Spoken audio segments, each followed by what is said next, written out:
todos e todas, é uma grande alegria organizarmos mais um dia de campo aqui na Estação Agronômica da Universidade Estadual do Rio Grande do Sul, unidade em Cachoeira do Sul, em parceria com a UFSM, Campus Cachoeira do Sul e com a Solos Agrícola. Tradicionalmente realizamos 2 dias de campos anuais aqui na Estação Agronômica. Um dia de campo de verão, normalmente realizado em março e que em função da pandemia do coronavírus não foi realizado este ano, e um dia de campo de inverno realizado por meados de setembro e outubro, do qual estamos tratando neste momento.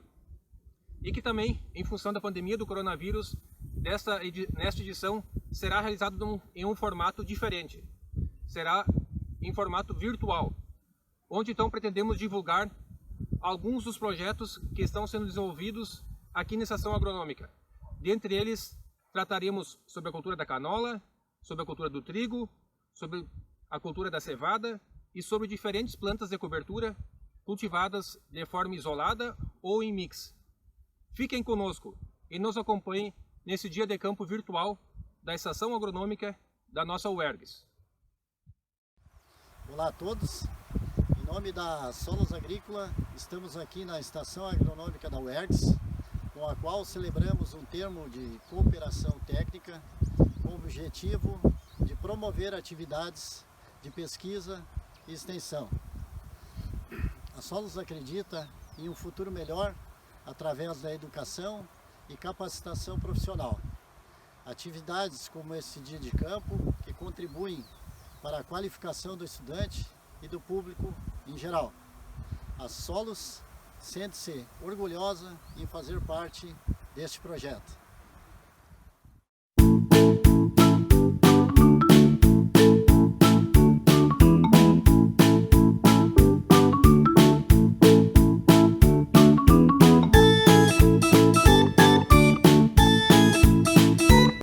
Boa tarde a todos, meu nome é Marília Boff de Oliveira, sou acadêmica do curso de Agronomia da UERGS e doutorando do programa de pós-graduação em Engenharia Agrícola da UFSM.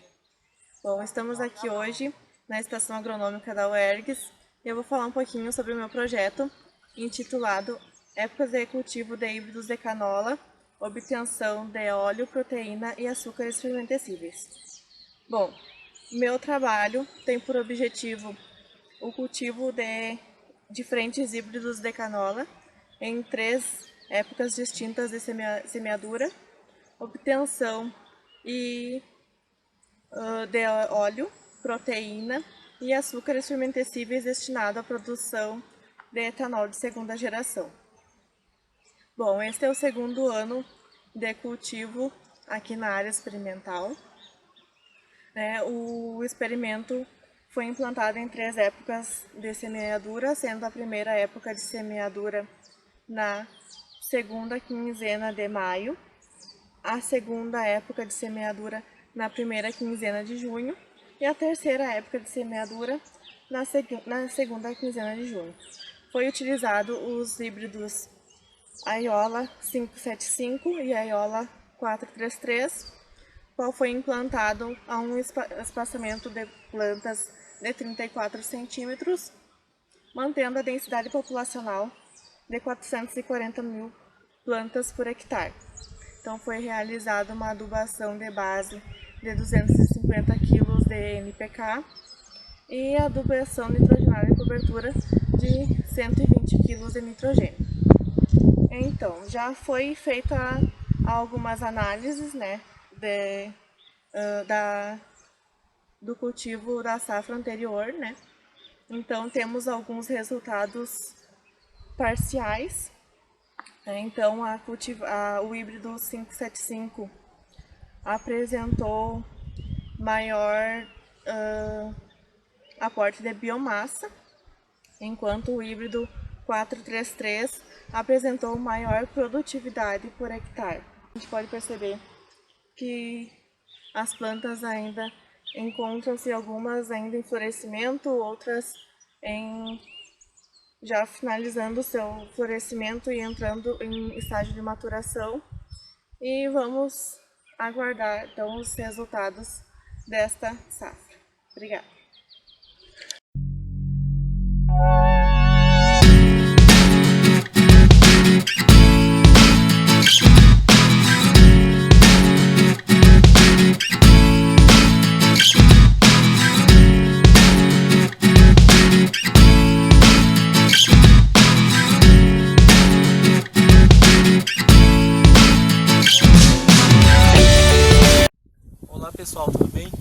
nome é João Augusto Silva, sou estudante do 10º semestre do curso de Agronomia da UERGS e hoje irei apresentar um pouco sobre o meu TCC, que o título é Avaliação Agronômica de Azospirillum brasiliensis via foliar e doses de nitrogênio em cobertura na cultura do trigo. Então, como o trigo é a cultura mais importante cultivada no período de inverno no Brasil, e tendo como principais regiões produtoras do estado do Rio Grande do Sul e Paraná, dentre os insumos utilizados, a adubação nitrogenada é a adubação mais importante que tem-se para as gramíneas, e o trigo, sendo uma delas, é um importante nutriente, sendo responsável pelo desenvolvimento do pomo, do entrenó e resultando na produtividade. Tem-se utilizado experimentos e pesquisas com a bactéria Azospirillum brasiliensis, que ela é fixadora biológica de nitrogênio. Então, nesse trabalho eu utilizei a adubação com Azospirillum associada em cobertura com nitrogênio, que o Azospirillum ele é importante, ele pode reduzir a utilização de nitrogênio ou até substituir.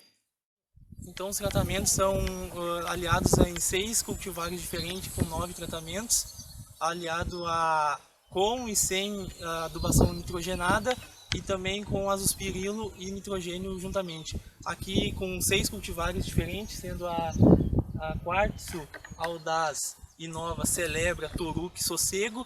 Aqui podemos ver que tem já alguma diferença.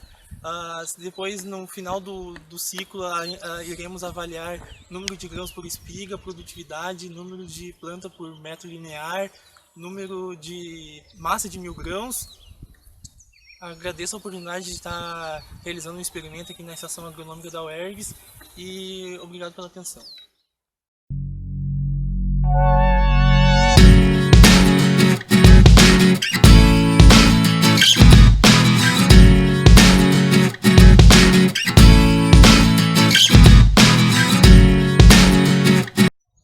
Olá, tudo bom? Meu nome é Samuel, sou aluno do 8º semestre da Universidade Estadual do Rio Grande do Sul e estou participando aqui desse dia de campo virtual na Estação Agronômica, com um experimento aqui da cevada, que é uma gramínea cerealífera da família das poáceas, muito usada na alimentação humana e animal pelo mundo.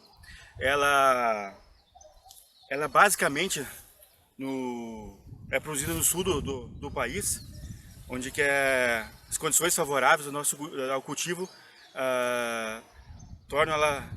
facilitam o seu desenvolvimento tornando ela uma boa opção de cultivo no nosso inverno. E então a gente, junto com o Eduardo, professor da UFSM, o professor Alberto da UERGS, e a ajuda de alguns colegas, a gente começou a desenvolver um projeto, um trabalho um experimento com o uso do sulfacal, que é um fertilizante de cobertura à base de enxofre e cálcio, que são nutrientes importantes, né, para combater a acidificação do solo, são importantes para o metabolismo fotossintético da planta. E a gente usou 5 doses distintas aqui, 0, 200, 300, 400 e 500 quilos por hectare. Então, a gente realizou aqui a semeadura manual dela no final de maio. Hoje exatamente completo 4 meses. E como vocês podem ver, ela está no final de ciclo. O ciclo dela é aproximadamente 140 dias. Que duas cultivares, espaçamento de 17 centímetros entre linhas, 280 plantas por metro quadrado, onde a gente vai fazer onde foi usado aqui a área, 40 parcelas, no esquema fatorial 2×5, com 4 repetições, e onde vai ser avaliado a densidade de espiga, comprimento de espiga, altura de plantas, peso de 1000 grãos, produtividade de grãos, para a gente comparar o rendimento se houve ou não diferença da aplicação do produto das diferentes doses usadas durante o experimento.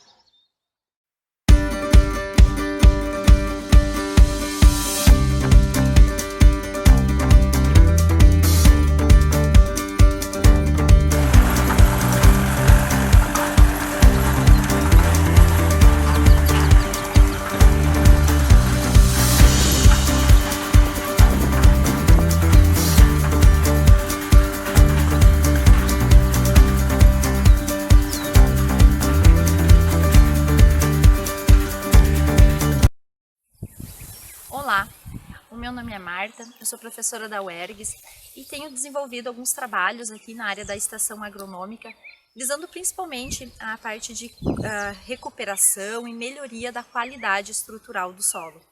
E nesse nosso dia de campo, a gente separou aqui 2 estações que a gente vai falar sobre plantas de cobertura. Então, para a gente contextualizar um pouquinho a importância dessas culturas, as plantas de cobertura no estado do Rio Grande do Sul, elas têm um papel fundamental na construção da qualidade do solo, porque a gente tem um sistema agrícola no verão muito baseado na cultura da soja, que ela é uma cultura com baixo aporte de fitomassa. Então, a gente tem mais de 6 milhões de hectares de verão com soja, e quando a gente passa para o inverno, a gente tem menos de 2 milhões de hectares com produção de cereais.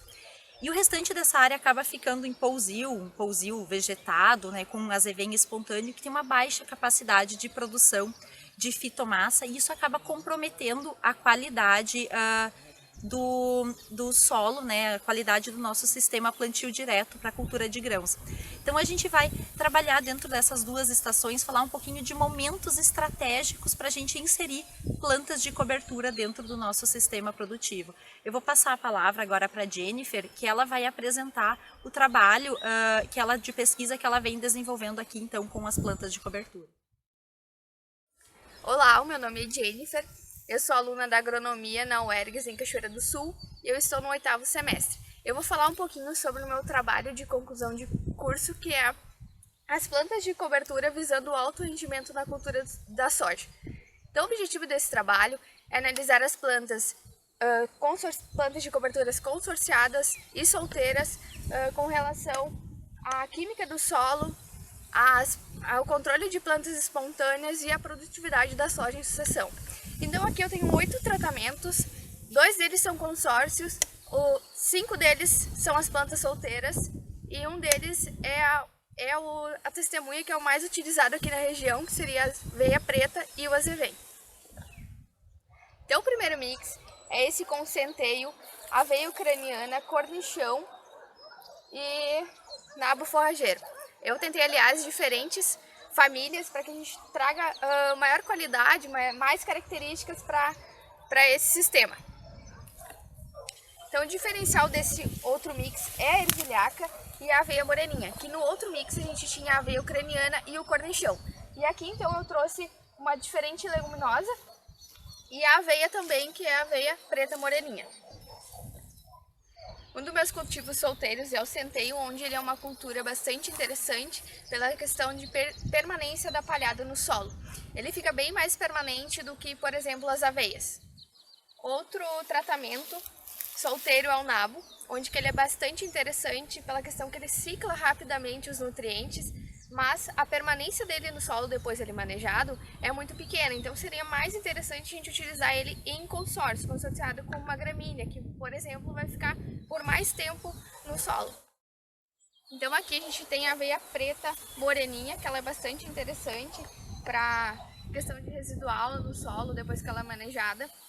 E aqui a gente tem a ervilhaca. A ervilhaca, como a gente pode perceber, ela se desenvolve melhor quando ela está consorciada. Aqui a gente pode ver o desenvolvimento dela, que ela está próximo da moreninha, como se ela se desenvolveu melhor. Enquanto aqui, que ela está solteira, o desenvolvimento dela não foi tão interessante. Aqui a gente tem a aveia e o azevém, que é o mais utilizado aqui na região. E ela vai ser a minha testemunha para mim poder comparar com os outros tratamentos. Então aqui a gente tem a aveia ucraniana, que ela também é bastante interessante, porém ela é um pouco mais vil que a aveia preta moreninha. Aqui a gente teve que fazer uma aplicação de fungicida pela questão dela ter manchas foliares. Então o meu projeto ele vai avaliar quais serão os benefícios que essas plantas de cobertura elas vão trazer na cultura sucessora, que será a soja. E eu agradeço a oportunidade de estar participando desse dia de campo e a atenção de todos vocês.